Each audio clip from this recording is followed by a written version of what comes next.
everyone, sa video na to, itatackle natin kung paano mag-convert ng degree measure sa radian measure at vice versa. Pinag-uusapan po natin dito yung tinatawag na angle. Diba? Especially sa geometry, kapag meron kang ray, yan, and another ray, na nag-intersect sila, meron siyang common endpoint, ang tawag dyan ay vertex, yung opening na to, ang tawag dyan ay angle. Ngayon, yung angle na yan, pwede siyang naka-degree measure, pwede din namang naka-radian measure. Ngayon, magko-convert tayo ng degree measure to radian measure and radian measure to degree measure. Pero bago yan, kailangan alam muna natin yung 1 radian, especially sa trigonometry, yung 1 radian daw is equal to 180 degrees over pi. Ito yung pinaka-importante na gagamitin natin. Kung magko-cross multiply tayo dito, makikita naman natin na yung pi equals 180 degrees. So we are talking about pi radian not just simply pi, okay? So and 2 pi is equal to 360 degrees. Okay? Now, convert tayo. For example, convert 60 degrees. Okay, ano kaya ang 60 degrees sa radian measure? So, solution, 60 degrees equals 60 degrees. Ano ang impang multiply natin dito? Siyempre, andito yung radian. Anong ipang multiply natin? Recall lang natin na yung 1 radian equals daw yan sa 180 degrees over pi. So, ibig sabihin, para ma-convert natin yung 60 degrees sa radian, kailangan yung nasa denominator niya ay naka-degrees din.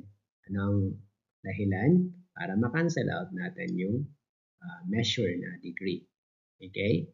So, dito, andito yung pi.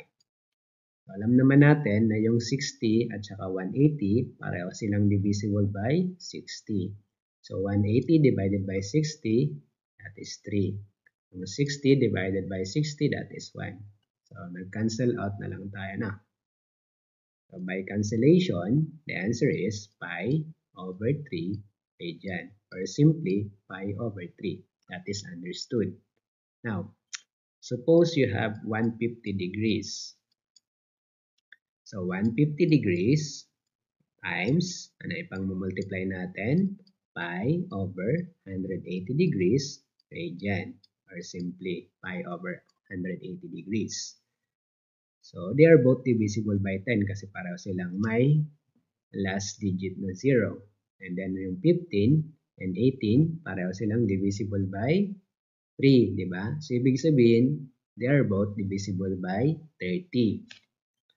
So, what is 150 divided by 150 divided by 30? So, is that 5? Yeah, that is 5.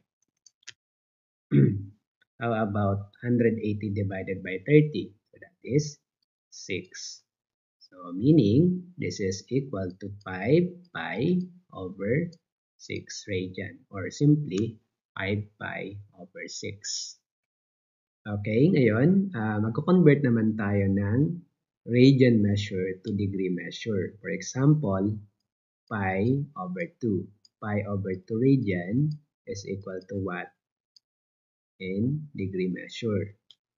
So, solution, pi over 2 equals pi over 2 times, so anong ipang multiply natin dyan? I-recall lang natin na yung 1 radian equals 180 degrees over pi. So ngayon, ano ba dapat ang denominator natin? So obviously, dapat pi para ma-cancel natin yung pi. 180 degrees dito, cancel out si pi, and 180 and 2, pareho silang divisible by 2, right? So 180 divided by 2, that is 90. Yung degree measure dyan, hindi pa yan na-cancel. 2 divided by 2, 1. So you will get what? 90 degrees. So pi over 2 radian is 90 degrees. Now, how about 3 pi over 2 radian? Ano naman kaya ito sa degree measure? So simply, 3 pi over 2 equals 3 pi over 2 times The same lang naman, 180 degrees over pi.